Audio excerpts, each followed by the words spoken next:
राधे राधे दोस्तों, आपके मन में भी एक प्रश्न अवश्य होगा कि क्या मांस खाने वालों की पूजा भगवान स्वीकार करते हैं या नहीं। तो आइए हम जानते हैं। स्कंद पुराण के अनुसार जो इंसान मांस का सेवन करता है उसके जीवन को धिक्कार है। ऐसे मनुष्य को ना तो मृत्यु लोक यानी हमारी दुनिया में कभी सुख मिलता है, ना ही मरने के बाद दूसरी दुनिया में ही सुख मिलता है। साथ ही स्कंद पुराण में एक प्रसंग का और भी वर्णन मिलता है, जिसके अनुसार जब एक बार सभी देवतागण काशी पहुँचे तो उन्होंने देखा कि बाघ जैसे मांसाहारी हिंसक पशु भी वहाँ घास पात खा रहे हैं। साथ ही स्कंद पुराण में यह भी बताया गया है कि अगर भूख से प्राणी की मृत्यु होने को हो तो भी उसे मांस नहीं खाना चाहिए।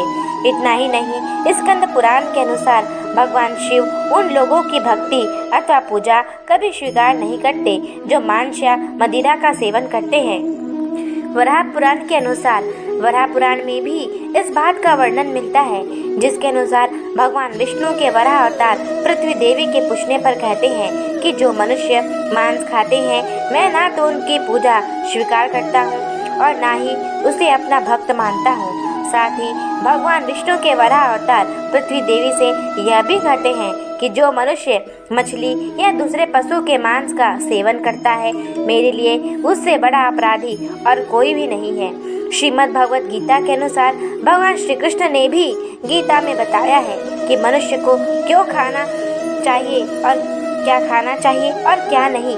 भगवान श्री कृष्ण के अनुसार मांस एक तामसिक भोजन है जिसके सेवन से बुद्धि क्षीण होने लगती है और मनुष्य अपनी इंद्रियों पर से नियंत्रण खो देता है।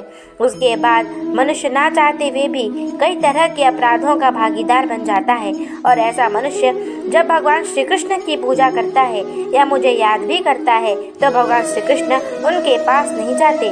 साथ ही गीता में भगवान श्री कृष्ण अर्जुन को कहते हैं कि मांसाहार भोजन सिर्फ राक्षसों के लिए है, ना कि इंसानों के लिए। गीता में भगवान श्री कृष्ण ने आहार को 3 भागों में बताया है, सत्व, रज और तम, जिसके अनुसार सिर्फ सात्विक आहार से ही आयु को बढ़ाने वाला, मन को शुद्ध करने वाला, बल बुद्धि स्वस्थ और तृप्ति प्रदान करने वाला होता है। हिंदू धर्म में मांस खाना सही है या नहीं, इसके बारे में कई लोगों के भ्रम है और इसका मुख्य कारण है लोगों का धार्मिक ग्रंथों में वर्णित ज्ञान का न होना।